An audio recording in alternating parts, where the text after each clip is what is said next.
শুভ সন্ধ্যা। পরমেশ্বর ভগবানকে স্মরণ করে তার শ্রীচরণে শতকোটি প্রণাম নিবেদন করে আমরা আমাদের আজকের সান্ধ্যকালীন গীতা আলোচনা অনুষ্ঠানের আরম্ভ করছি। ও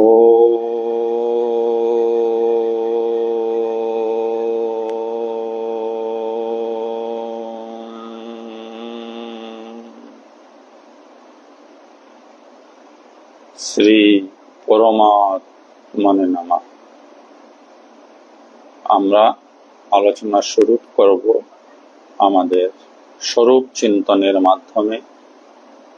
আমি শক্তিশালী আত্মা, আমি শক্তিশালী আত্মা, আমি দেহ নই, মন নই, বুদ্ধি নই, আমি নিত্য শুদ্ধ বুদ্ধ মুক্ত আত্মা, আমি সৎ চিৎ আনন্দ স্বরূপ।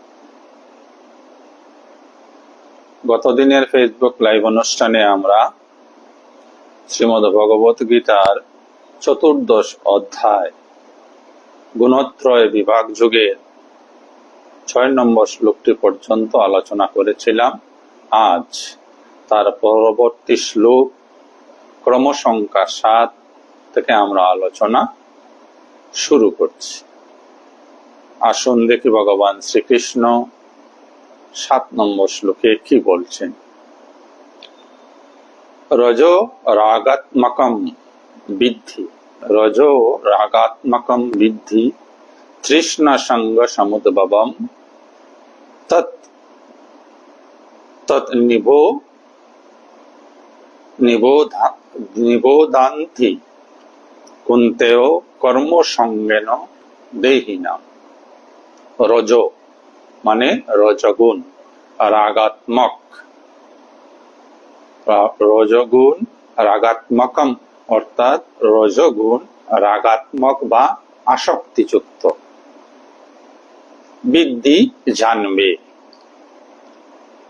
তৃষ্ণা সঙ্গ সমুদ্ভবম, তৃষ্ণা সঙ্গ, তৃষ্ণা ও আসক্তি থেকে উৎপন্ন হয়। সমুদ্ভবম মানে উৎপন্ন হওয়া।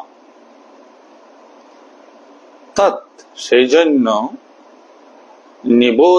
নিবোধান্তি কুন্তেয় সেই জন্য কর্মের দ্বারা, কর্মের আসক্তির দ্বারা মানুষকে হে কুন্তেয় আবদ্ধ করে ফেলে। কর্ম সঙ্গেন অর্থাৎ কর্মের আসক্তির দ্বারা দেহি নাম, এই যে দেহের ভিতরে যিনি থাকেন তাকে দেহি বলা হয়। বাংলাটা এইরূপ, হে কুন্তেয় তৃষ্ণা ও আসক্তি উৎপন্নকারী রজগুণকে তুমি রাগাত্মক বলে জানবে। এটি কর্মের আসক্তির দ্বারা দেহিকে বা আত্মাকে আবদ্ধ করে। আমরা সত্যগুণ পেয়েছি, এবার রজগুণের কথা আলোচনা হচ্ছে। তো রজগুণ কি? আমাদের বিভিন্ন ব্যক্তির প্রতি, বস্তুর প্রতি, দ্রব্যের প্রতি যে আসক্তি জন্মায় তা রজগুণের থেকেই উৎপন্ন হয়। আমি এটা চাই ওটা চাই মানে আসক্তি। আমি অমুকের সঙ্গ চাই, আসক্তি। আমি ভালো ঘর বাড়ি চাই, অর্থ অনেক চাই, এগুলি সমস্ত যত চাওয়া পাওয়া সব রজগুণ থেকেই হয়। আর যেহেতু চাওয়া পাওয়া রজগুণের বৈশিষ্ট্য বা গুণ, তাই চাওয়া পাওয়াগুলি তো এমনিতেই তৃপ্তি হবে না, তার জন্য মানুষকে কর্ম করতে হয়। তাই রজগুণ সম্পন্ন মানুষেদের চাওয়া পাওয়া অনেক বেশি থাকে এবং সেই চাওয়া পাওয়াগুলিকে পাওয়ার জন্য অর্থাৎ তৃপ্তি করার জন্য রজগুণ সম্পন্ন মানুষেরা বিভিন্ন কর্মের আয়োজন করেন, আর যেহেতু কর্মটি করার পেছনে একমাত্র উদ্দেশ্য হচ্ছে কিছু প্রাপ্তি, কিছু পাওয়া, অর্থাৎ কর্ম ফলের আকাঙ্ক্ষা থাকে, তাই রজগুণীর দ্বারা কৃত সমস্ত কর্ম রজগুণী মানুষকে বন্ধনে বেঁধে ফেলে। আমরা কর্মযুগে পেয়ে এসেছি যে সব কর্ম করা যায়, কোনো কর্মই বন্ধন করবে না যদি সেই কর্ম করতে গিয়ে কর্মফলের আকাঙ্ক্ষাকে ত্যাগ করা যায়।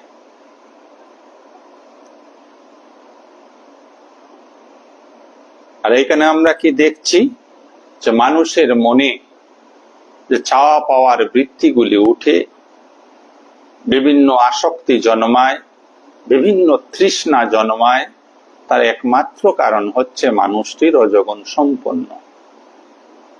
তার তৃষ্ণাকে নিবৃত করার জন্য, চাওয়া পাওয়াকে নিবৃত করার জন্য মানুষটি প্রাণপণ কর্ম করে যায়।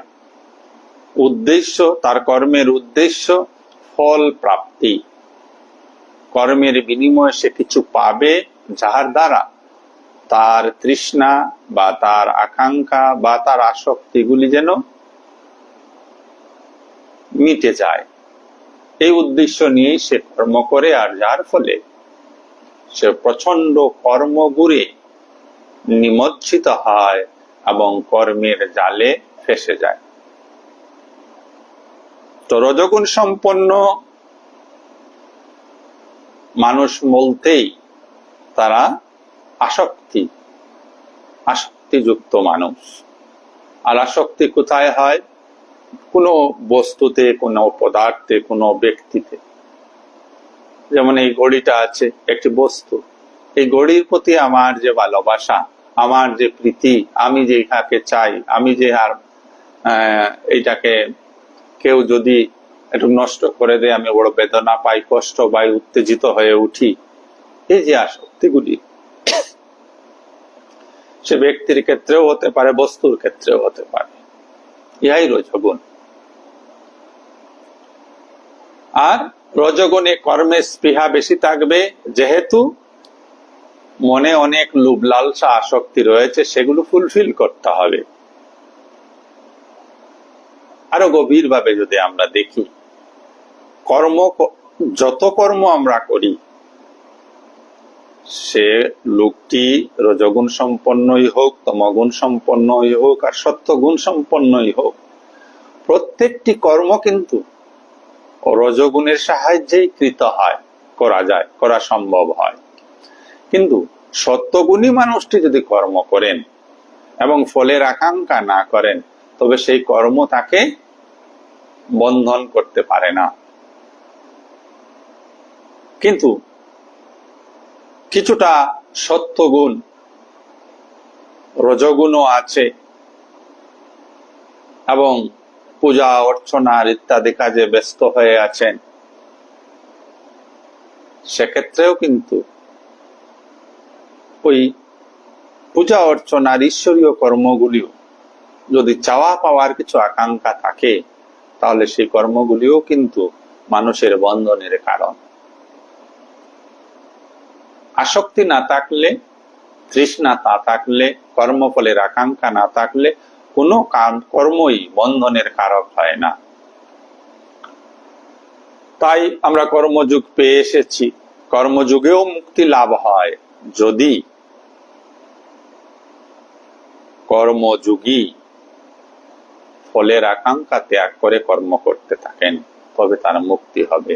গীতার 6 নম্বর শ্লোক 4 নম্বর অধ্যায়ের কর্মযোগের 4 নম্বর অধ্যায়ের 6 নম্বর শ্লোকে ভগবান সে কথাটা লিখেছেন।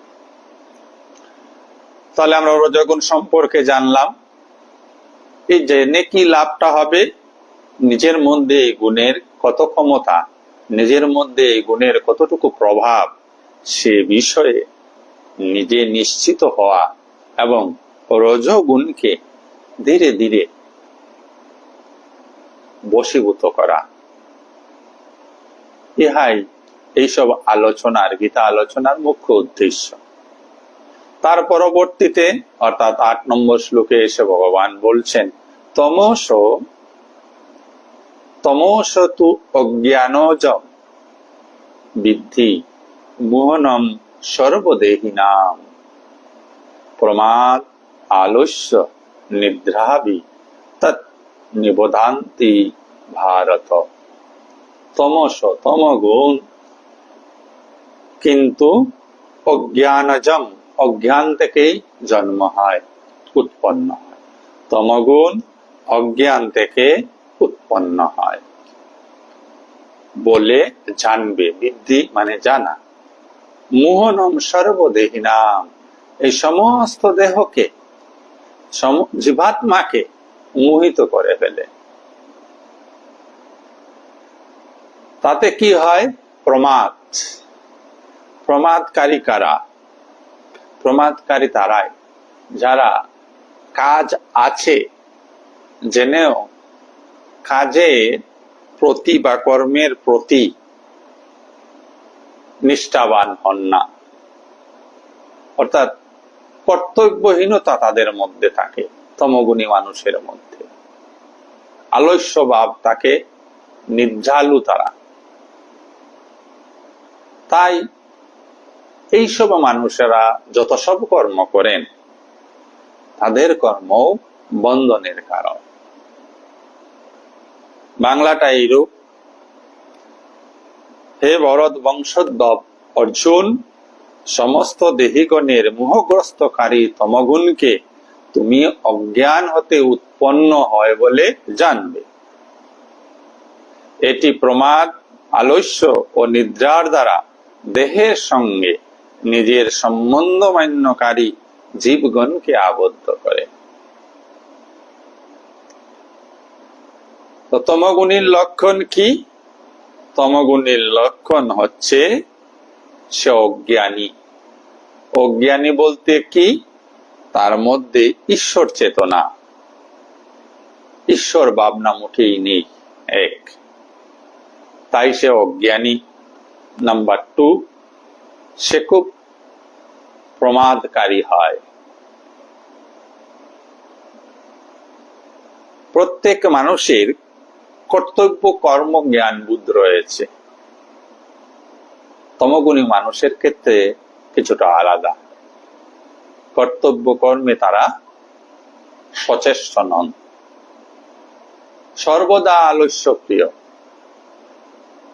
কর্তব্য কর্ম কেমন করে করবে? কেননা সে সর্বদা আলস্য প্রিয় হয়ে আছে, অলসতা তার মধ্যে রয়েছে, এবং সে খুব ঘুমায়, খুব ঘুমাতে পারে। তাই এই তমগুণী সম্পন্ন মানুষ যেই কর্ম করুক না কেন, তার সমস্ত কর্ম বন্ধনের কারণ।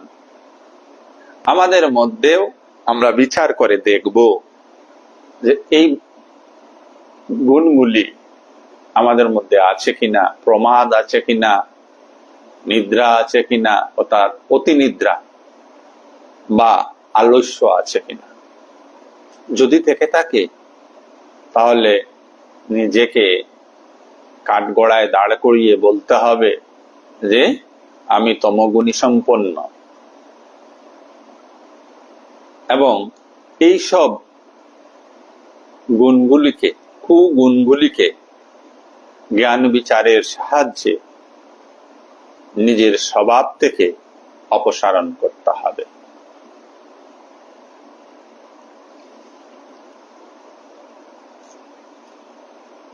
সত্যগুণ, রজগুণ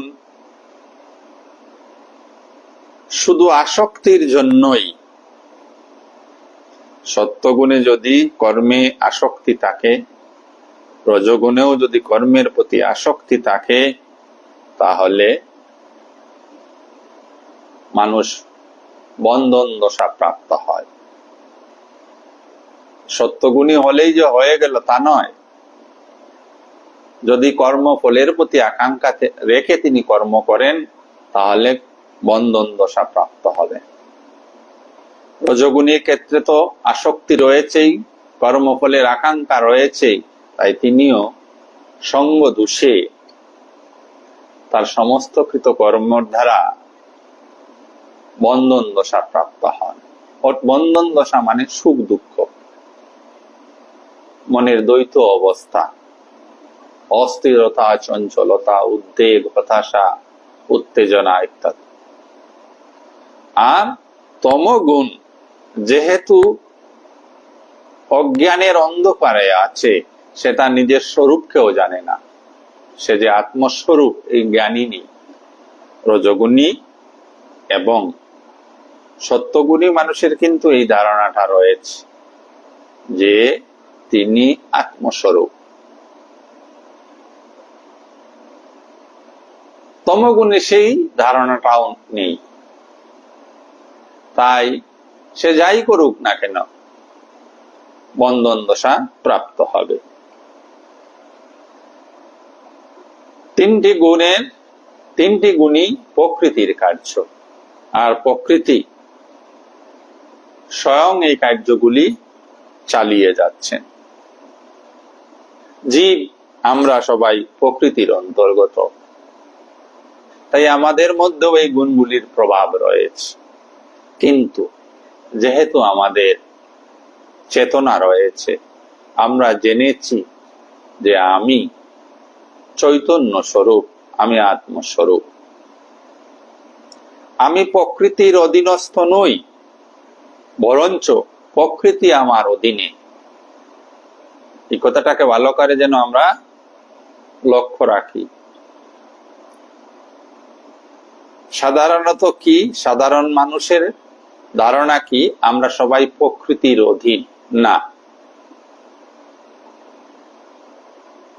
যারা শাস্ত্র সম্বন্ধে আলোচনা করেন, সৎসঙ্গ করেন, যাদের শাস্ত্রের কিছুটা জ্ঞান হয়েছে, তারা জানে আমরা কেউই প্রকৃতির অধীন নই, কারণ আমরা আত্মস্বরূপ। আত্মা প্রকৃতির অধীন নন, আত্মা থেকেই প্রকৃতির সৃষ্টি হয়েছে। তা আপনি আত্মস্বরূপ, আপনি প্রকৃতির অধীন নন, প্রকৃতি আপনার অধীনে। তাই ভগবান শ্রীকৃষ্ণ অনেকবার বলেছেন যে আমি আমার প্রকৃতিকে বশ করে যুগে যুগে এই ধরাধামে অবতীর্ণ হই, মানুষ রূপে অবতীর্ণ হতে পারি। ঠিক তদ্রূপ ভাবে আমরা এখন এই মুহূর্তে যে যেমন যে অবস্থায় আছি, প্রকৃতির যে গুণের দ্বারাই প্রভাবিত হয়ে আছি না থাকি না কেন, আমরা কিন্তু চেষ্টা করলে, অভ্যাস করলে প্রকৃতির সমস্ত গুণের ঊর্ধ্বে গুণাতীত অবস্থায় পৌঁছাতে পারি। একমাত্র মানুষই পারে। মানুষ ব্যতীত অন্য কোনো জীব এই সংসারে গুণাতীত অবস্থায় পৌঁছাতে পারে না। তাহলে প্রচন্ড সুযোগ রয়েছে আমাদের কাছে, আমরা আমাদের জীবনকে সুন্দর করে নির্মাণ করতে পারি। যেভাবে আমরা চাই সেইভাবেই আমরা আমাদের জীবনকে নির্মাণ করে তুলতে পারি। আনন্দ শান্তি আমাদের হাতের মুঠোয় যদি আমরা গীতার ভাবার্থকে স্মরণ রাখতে পারি, ধারণ করতে পারি, নিজ চরিত্রে তা প্রকাশ ঘটাতে পারি। তার পরবর্তী শ্লোক ক্রমসংখ্যা 9। সত্যম সুখে সঞ্চয়তি রজো কর্মণি ভারত, জ্ঞানম আবৃত তু তমঃ প্রমাদে সঞ্জয়তুতে। সত্যম সুখে সঞ্জয়তি, সত্যগুণ সুখের দ্বারা মানুষকে বা সুখের জন্য মানুষকে কর্মে, সত্যগুণ সুখ প্রাপ্তির জন্য মানুষকে কর্মে লিপ্ত করে। রজগুণ মানুষকে নিজের চাহিদা, চাওয়া পাওয়া গুলিকে পূরণ করার জন্য কর্মে লিপ্ত করে। আর তমগুণ যেহেতু জ্ঞানম আবৃতম, তমগুণে সম্পন্ন ব্যক্তি জ্ঞান অর্থাৎ দেহি বা আত্মা আবৃত হয়ে আছেন অজ্ঞানের দ্বারা, তাই তিনি প্রমাদ, আলস্য, নিদ্রা এইগুলি তার স্বভাবজাত হয়ে ওঠে। এইবার সত্ত্বগুণের সুখ কি? সুখের আশা কেন? যারা তম এবং রজগুণকে ক্রস করে সত্ত্বগুণে চলে গিয়েছেন, তাদের মধ্যে এক প্রবণতা চলে আসে যে আমি কিছু ধার্মিক হয়ে গেছি, আধ্যাত্মিক মানুষ হয়ে গেছি। সুখের একটা তৃষ্ণা, সুখের একটা আকাঙ্ক্ষা আপনা থেকেই জাগরিত হয়। ইহা কিন্তু সত্যগুণীর পক্ষে বড় ঈশ্বর লাভের ক্ষেত্রে বড্ডই বাধা বিশেষ। ধরুন কেউ একটু ধার্মিক জগতে প্রবেশ করে কিছুটা এইসব বিষয় বুঝেছেন, তো সঙ্গে সঙ্গে তিনি নিজেকে আলাদা করে নিচ্ছেন। যে মানুষের তমগুণী মানুষ আছে, রজগুণী মানুষ আছে, তিনি তাদের থেকে নিজেকে আলাদা করে নেন। আলাদা করে নেওয়ার একমাত্র কারণ হচ্ছে তার মধ্যে এখনো সমবুদ্ধি আসেনি, বিভেদ জ্ঞান রয়েছে। আর এই যে নিজেকে আলাদা করে নিলেন, আলাদা করা নেওয়ার পর তমগুণ বা রজগুণী মানুষের কাছ থেকে তিনি সম্মান, সুখ ইত্যাদির আশা করছেন, মালা, গামছা ইত্যাদির আশা করছেন। এই আশাটা তার মধ্যে জাগ্রত হয়ে যায়। তাই যারা তথাকথিত ধার্মিক মানুষ, পণ্ডিত মানুষ, দেখবেন তাদের মধ্যে অহংকার কাজ করছে। এই আমাকে ধরিস নে, এই আমাকে ছুস নে, এই তোরা মূর্খ, এই তোরা ঈশ্বরের ইসে নাই, এই আমি 108 বার মালা জপ করি, এই এটা করি, এই সেইটা করি, এই উপবাস করি, এই একাদশী করি, ওই মন্দিরে যাই বলে বেড়াচ্ছে, বলে বেড়াচ্ছে। এক সাত্ত্বিক সুখ, এখানেও কিন্তু সুখ সে পাচ্ছে, এই যে বলার মধ্যেও সুখ পাচ্ছে। আমি তোমরার মতো বেবিচারী নই, আমি তোমরার মতো ঈশ্বরকে না দিয়ে খাই না, ঈশ্বরের নাম না স্মরণ করলে আমার ভালো লাগে না। এগুলি তথাকথিত পণ্ডিত বা ধার্মিক লোকের কথা, ওইখানের মধ্যে সুখ নিহিত হয়ে আছে। তাই সত্যগুণ সম্পন্ন ব্যক্তিও হয়তোবা তিনি ধর্মীয় কর্মে এবং বাহ্যিক দৃষ্টিতে তিনি ধর্মীয় কর্মে হয়তোবা সংযুক্ত হয়ে আছেন, কিন্তু আন্তরিকভাবে তিনি বিভেদ জ্ঞানের দ্বারা পরিচালিত হচ্ছেন। তার মধ্যে অহংকার বৃত্তি দৃঢ় হয়ে আছে। তাই তিনিও ঈশ্বরীয় কর্ম করেও মুক্ত হতে পারেন না। ঈশ্বরীয় কর্ম করেও মুক্ত হওয়া যায় না যদি ভিতরে অহংকার থাকে, সুখের আশা থাকে। তাই বলা হয় গুণাতীত, সত, রজ, তম তিনটা গুণকে ক্রস করে যেতে হবে, পার করে যেতে হবে। সেই অবস্থাটাই হচ্ছে গুণাতীত অবস্থা। সেখানে সুখের আশা নেই, দুঃখের তো আশাও নেই। সুখ দুঃখ বলে আলাদা কিছু নেই, সুখ দুঃখ বলে আলাদা কিছু নেই। দেখুন, সত্যগুণীর মধ্যে সুখ, সুখ মানে তার বিপরীত দুঃখ রয়েছে, এই প্রভেদ জ্ঞান রয়ে যায়।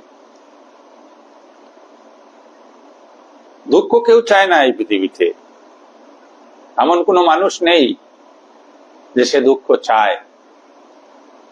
সবার মন সুখ চায়, সবাই সুখের তৃষ্ণায় কাতর হয়ে আছে। সুখের যদি তৃষ্ণা থাকে তাহলে বন্ধনে আবদ্ধ হতে হবে, সংসারে দুঃখ কষ্ট পেতেই হবে। আর যেহেতু তমগুণ তার জ্ঞানের বিকাশই হয়নি, পারমার্থিক বা ঈশ্বরের জ্ঞানের কোনো বিকাশই নেই, সে সম্পূর্ণভাবে দেহাভিমানী হয়ে আছে, দেহ এবং মনের দ্বারা পরিচালিত করছে তার জীবন। জ্ঞানের বিকাশ, আত্মিক জ্ঞানের বিকাশ তার মধ্যে হয়নি, তাই তিনি সর্বদা নিদ্রা, প্রমাদ, আলস্য এইগুলির দ্বারা জর্জরিত হয়ে থাকেন এবং বন্ধন দশা প্রাপ্ত হন। তো আমাদেরকে বিচার করে দেখতে হবে, তমগুণ ক্রস করলেও হবে না, রজগুণে পৌঁছাতে হবে। রজগুণ ক্রস করলেও হবে না, সত্যগুণে পৌঁছাতে হবে। সত্যগুণ ক্রস থাকলেও চলবে না, সত্যগুণকেও ক্রস করতে হবে। অর্থাৎ যতক্ষণ না সমত্ব বুদ্ধি, সমতার জ্ঞান সব কিছুতেই ঈশ্বর দর্শন না হচ্ছে, ততক্ষণ পর্যন্ত চেষ্টা চালিয়ে যেতে হবে, অভ্যাস চালিয়ে যেতে হবে, ধ্যান ধারণা করে যেতে হবে।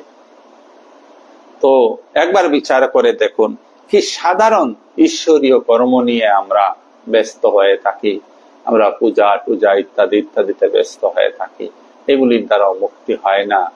এই শ্লোক তা প্রমাণ করে দিল। এগুলি ধর্ম জগতের বহিরঙ্গ অবস্থা, বাইরের চাকচিক্যতা। বাইরের চাকচিক্যতায় আন্তরিক কোন শোভা বৃদ্ধি পায় না, আন্তরিক ময়লার গুছে যায় না। তাই আন্তরিক ময়লাকে যদি গুছাতে হয়, আন্তরিক অন্ধকারকে যদি গুছাতে হয়, তাহলে জ্ঞানের বাতি, জ্ঞানের প্রদীপ হৃদয়ে জ্বালিয়ে রাখতে হবে। আর এই জ্ঞানের প্রদীপ জ্বলবে একমাত্র বেদান্তের সূক্ষ্ম বিচারের দ্বারা। বেদান্ত বিচার বিহীন কোন অবস্থাতেই জ্ঞানের আলো জ্বলবে না। কেন তা কিছুটা বোঝানোর চেষ্টা করছি। যেমন আমরা বলি, উনি বড় বা আমি খুব ভক্তির কর্ম করি, আমি ধ্যান করি, অর্থাৎ কর্ম হিসাবে আমরা দেখছি ধর্ম, এই ভক্তিকে, ধ্যানকে, প্রেমকে। না না, ভুল কথা। প্রেম কর্ম করে করা যায় না, ভক্তি কর্ম দিয়ে হয় না, ধ্যান কর্ম করে ধ্যান করা যায় না। এগুলি কি তাহলে? এগুলি হয়ে যাওয়া বিষয়। যেমন এই অল্প পর আমরা সবাই নিদ্রা যাব, তো নিদ্রার জন্য প্রয়োজনীয় কিছু ভূমিকার প্রয়োজন। আপনি রাত্রির আহার শেষ করবেন, নিজের রুমে আসবেন, বিছানা থাকবে, বালিশ থাকবে, ফ্যান চলবে, লাইট অফ করবেন, তারপরে বিছানায় আপনি শুয়ে পড়বেন। কখন ঘুম চলে আসবে আপনি জানবেন না। তো ওই যে রুমে আসা, লাইট অফ করা, ফ্যান সুইচ করে দেওয়া, বিছানায় বালিশে মাথা রেখে শুয়ে যাওয়া, এগুলি কিন্তু ঘুম বা নিদ্রার ভূমিকা মাত্র। এই একটা পরিবেশ তৈরি করা, ওই পরিবেশে ঘুম আসবে। এইবার দেখুন তো, যদি আপনি যে ঘরে ঘুমাবেন, যে রুমে ঘুমাবেন, প্রতিদিন যে জায়গায় ঘুমান, সেই জায়গায় যদি আজ তুষক নেই, কতগুলো কাটা রাখা আছে, আপনার কি ঘুম আসবে? চেষ্টা করে কি আপনি ঘুম নিয়ে আসতে পারবেন? চেষ্টার দ্বারা ঘুম হয় না, চেষ্টার দ্বারা ধ্যান হয় না, চেষ্টার দ্বারা প্রেম করা যায় না, এগুলি স্বতই হয়। তো ধ্যান করার বস্তু নয়, ঘুম করার বস্তু নয়, বা প্রেম করার বস্তু নয়। যদি কেউ বলেন আমি প্রেম করি, যদি কেউ বলেন আমি ধ্যান করি, যদি কেউ বলেন আমি ঘুম করি, তাহলে কিন্তু ভুল বলা হচ্ছে। ঠিক তদ্রূপ ভাবেই ঘুমের যে উদাহরণটা আমরা এখানে তুলে ধরলাম, ঠিক তদ্রূপ ভাবেই ধ্যানের ক্ষেত্রেও কিছু ভূমিকার প্রয়োজন, একটা পরিবেশের প্রয়োজন। ওই পরিবেশটা পর্যন্ত আপনার হাতে আছে, আপনি চেষ্টা করতে পারেন। ধ্যান যোগে ভগবান শ্রীকৃষ্ণ স্পষ্টত বলেছেন যে এক পবিত্র স্থানে আসনে উপবেশন করে, নয়ন মুদিত করে, নাসিকা অগ্রে দৃষ্টি স্থাপন করে তুমি অবস্থান করো। তৎসঙ্গে বলেছেন মেরুদণ্ড সহ গ্রীবা, মস্তিষ্ক এগুলো যেন সমান্তরাল হয়, তাকে সোজা হয়ে থাকে। এই অবস্থাটা আপনি তৈরি করতে পারেন আপনার মধ্যে। তারপর ধ্যান কখন হয়ে যাবে আপনি জানবেন না। ধ্যান হওয়ার বিষয়, আরো বার বলছি, ধ্যান করার বিষয় নয়। ঘুমের ক্ষেত্রেও আবার আর একটু দেখি, যেন আমরা বিচার করে। এই যে তমগুণী লোকটার কথা বলেছিলাম, সে সর্বদা নিদ্রালু, তার অনেক সময় বিছানার প্রয়োজন নেই, সে বসে বসে ঘুমাচ্ছে। বা কেউ অতি পরিশ্রান্ত, তিনিও ঘুমিয়ে পড়েন, চেয়ারে থাকুন আর সোফায় থাকুন, ঘুম চলে আসে। তখন এই প্রাথমিক যে পরিবেশের প্রয়োজন, তারও অপেক্ষা থাকে না। ঠিক এইভাবে ঈশ্বর লাভে আগ্রহী ব্যক্তি পরিবেশ ছাড়াও ধ্যান হয়ে যায়। তিনি যথাযথা ধ্যানস্থ হয়ে যেতে পারেন। হয়তোবা সৎসঙ্গ করছেন, ধ্যানস্থ হয়ে গেলেন, হয়তোবা কোনো গান শুনছেন, ভাবস্থ হয়ে গেলেন, হয়তোবা বই পড়ছেন, ভাবস্থ হয়ে গেলেন, কোনো দৃশ্য, মনোরম দৃশ্য দেখলেন, ভাবস্থ হয়ে গেলেন। এইগুলি কিন্তু বড় পরবর্তী ধাপের কথা। বর্তমান আমরা যে অবস্থায় রয়েছি মানসিক দিক দিয়ে, আমরা সবাই ধ্যানের চেষ্টা করছি, প্রেমের, মানুষকে ভালোবাসার, প্রেম করার চেষ্টা করছি। চেষ্টা যতক্ষণ অব্যাহত আছে, ততক্ষণ বুঝতে হবে মন রয়েছে, মনের নাশ হয়নি। চেষ্টা মানেই কর্ম। তো মনের নাশ হয়নি, মনের নাশ না হলে ধ্যানও হবে না, ঘুমও হবে না। ঘুমাতে গেলেও মনকে যদি জাগ্রত রাখেন, তাহলে ঘুম আসবে না। প্রেম করতে গেলে যদি আমি প্রেম করছি এই ভাবটা থেকে যায়, তাহলে প্রেম হবে না। ভক্তি করতে গিয়ে যে আমি ভক্তি করছি, ভক্তি বলতে আমরা অতি সহজ ভাবে যা বুঝি তা হলো ঠাকুরের সামনে, দেবী দেবতার সামনে দণ্ডবোধ করা বা সাষ্টাঙ্গে প্রণাম করা। আমাদের কাছে ইহাই ভক্তির পরিভাষা, আজ্ঞে না। ইহা ভক্তির পরিভাষা নয়। যদি ইহা ভক্তির পরিভাষা হতো, তাহলে যিনি ভক্তি করছেন পর মুহূর্তে তাকে উঠার জন্য তার মনে কোনো বৃত্তি জাগ্রত হতো না। ভক্তি প্রচেষ্টাহীন ভাবেই আপনা থেকেই উদিত হয়। তাই ভক্তি যুগে সাধ্য এবং সাধন দুটাই হচ্ছে ভক্তি। ভক্তি যুগের সাধকেরা সাধন করেন ভক্তিকে পাওয়ার জন্য, ভক্তি লাভ করার জন্য। জ্ঞান যুগের সাধকেরা সাধন করেন পরমাত্মাকে পাওয়ার জন্য, চৈতন্যকে পাওয়ার জন্য। সাধনের উপায় বিচার জ্ঞান যুগে, ভক্তি যুগে সাধনের উপায় ভক্তি, প্রাপ্তি ভক্তি।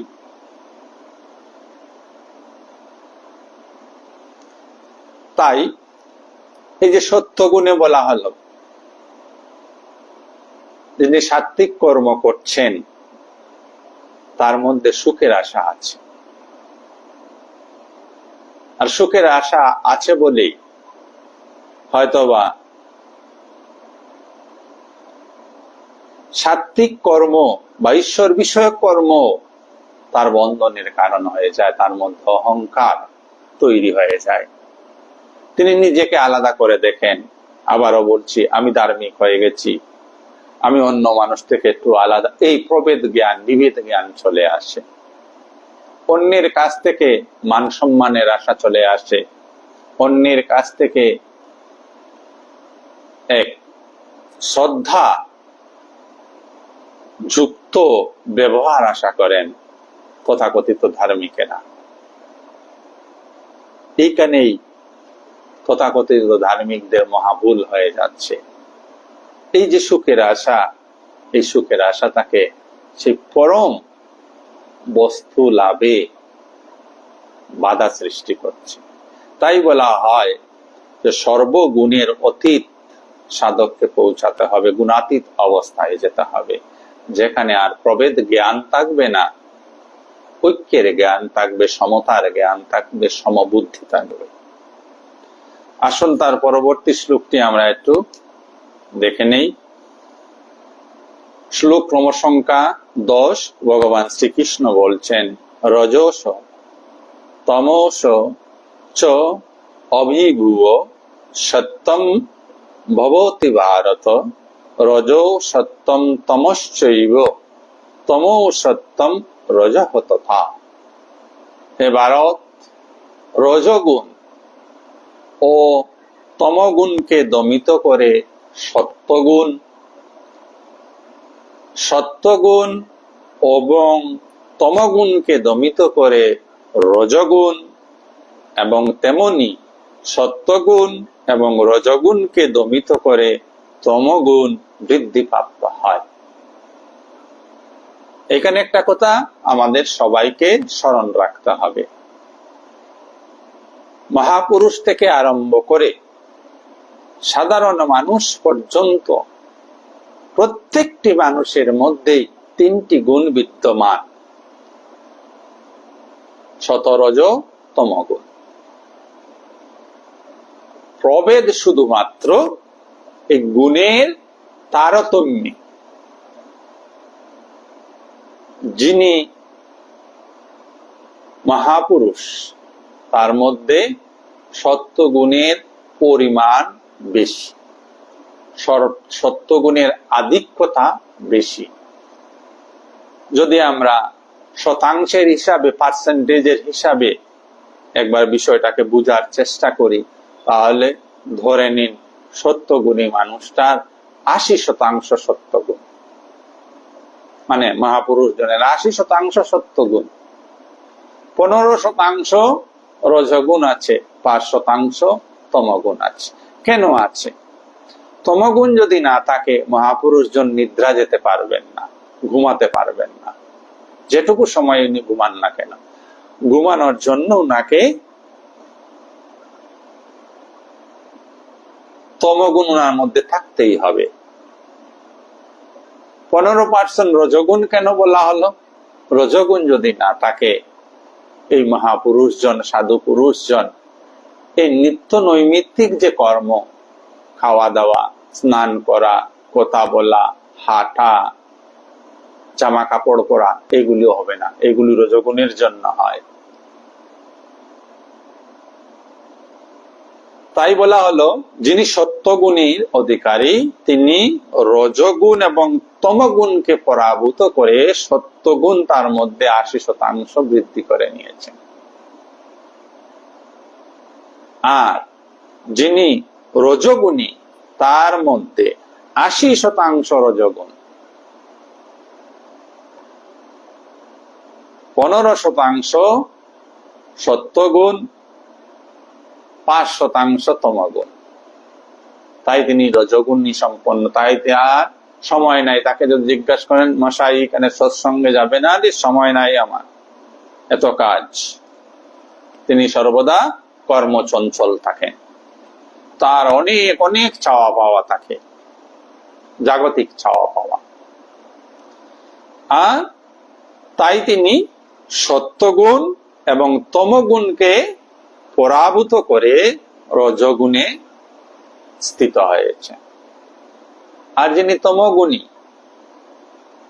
তার মধ্যে 80% তমগুণ আর 20% রজগুণ, সত্যগুণ নাই। যদি সত্যগুণ থাকতো তাহলে তার অজ্ঞান অবস্থা থাকতো না। সে যে আত্মস্বরূপ, অন্তত এই কথাটা কোথাও গিয়ে শুনতো।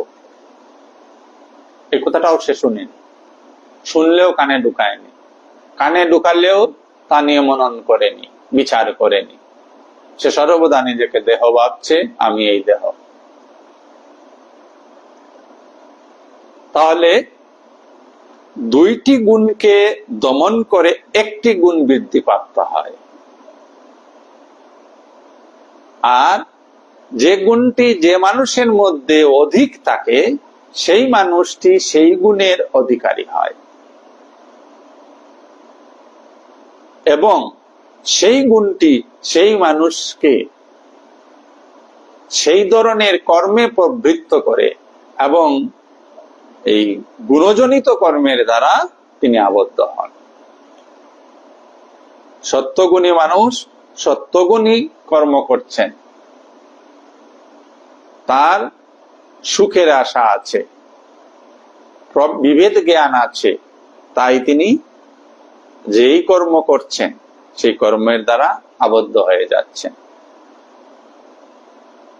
অর্থাৎ সহজ ভাষায় যদি আমরা বুঝি যে আমার হাত কেউ কাপড় দিয়ে বাঁধলো বা রশি দিয়ে বাঁধলো, কেউ লোহার শিকল দিয়েও বাঁধতে পারে, কেউ সোনার শিকল দিয়েও বাঁধতে পারে। সর্বাবস্থায় আমার হাত দুটি কিন্তু বাঁধা রয়েছে, বন্ধন অবস্থা। সেটা রশিও হতে পারে, সেটা শিকলও হতে, লোহার শিকল হতে পারে, আর সেটা সোনার শিকল হতে পারে। প্রভেদ কি? একটা থেকে একটা, অর্থাৎ রশি থেকে লোহা উপর শ্রেণীর, লোহা থেকে সোনা আরো উপর শ্রেণীর, কিন্তু বন্ধন। সত্যগুণীরা লোহার শিকল নয়, সোনার শিকলের দ্বারা আবদ্ধ হয়ে আছেন, বন্ধিত হয়ে আছেন। রজগুণীদেরকে আমরা বলতে পারি যে তারা লোহার শিকলের দ্বারা আবদ্ধ হয়ে আছেন, আর তমগুণীরা রশির দ্বারা আবদ্ধ হয়ে আছেন। দেখুন এই তিনটার অ্যাভেইলেবিলিটি, প্রাচুর্যতা। রশি যেখানে ইচ্ছা সেখানেই পাবে মোটামুটি। সব জায়গায় আপনি লোহা খুঁজে পাবেন না, লোহা শিকল পাবেন না। সোনার শিকল, আর সোনার শিকলের জন্য আপনাকে অনেক খুঁজতেই হবে। প্রাচুর্যতা মানে অ্যাভেইলেবিলিটি। উদাহরণটা এই জন্যই দিচ্ছি যে তমগুণী মানুষ এই পৃথিবীতে সংখ্যায় বেশি, অ্যাভেলেবল এরা। প্লাস এদের মধ্যে এরা যে বন্ধিত হয়ে আছে, বন্ধন দশায় আছে, যেহেতু মুক্ত হওয়ার প্রচেষ্টাই এদের মধ্যে নেই। সে জাগতিক মুক্তি হোক, তার কাছে টাকা নেই, তো অর্থের অভাব তার মধ্যে আছে, কিন্তু অর্থের অভাব থেকেও সে মুক্ত হতে চায় না, সে খরচ করতেই চায় না। রজগুণীর ক্ষেত্রে কি হচ্ছে, সে কিন্তু সাংসারিক যে অভাবগুলি তা পূরণ করার জন্য একদম ব্যতিব্যস্ত হয়ে আছে, আর মাঝে মধ্যে উকি মারে, কোথাও সৎসঙ্গ হলে উকি মারে, শুধু উকি মারে, কিছু দান দক্ষিণা গিয়ে করে। কেন দান দক্ষিণা করে? মনে একটা ভীতি রয়েছে, কোথাও শুনেছে স্বর্গে যেতে হবে, তাই দান দক্ষিণা করছে। আর সত্যগুণী মানুষ, আগেই যা বললাম, ধর্মীয় কর্মে ব্যাপ্ত হয়ে আছেন, কিন্তু মন থেকে সম্পূর্ণভাবে দ্বন্দ্বাতীত অবস্থা প্রাপ্ত হননি। সুখ দুঃখের বেদক জ্ঞান আছে, পাওয়া না পাওয়ার বেদক জ্ঞান আছে, তাই তিনিও সোনার শিকলের দ্বারা আবদ্ধ হয়ে আছে, তাকেও সেই শিকল লঙ্ঘন করতে হবে, সেই শিকলকে কাটতে হবে। আমরা আজকের আলোচনা এখানেই সমাপ্ত করব। যারা যারা আজকের ফেসবুক লাইভ অনুষ্ঠানে যুক্ত হয়েছেন, সবার হৃদয়স্থ আত্মাকে আমার প্রণাম।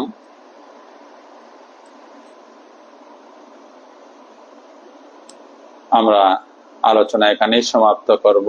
শুভরাত্রি, সবাই ভালো থাকুন, সুস্থ থাকুন, আনন্দে থাকুন।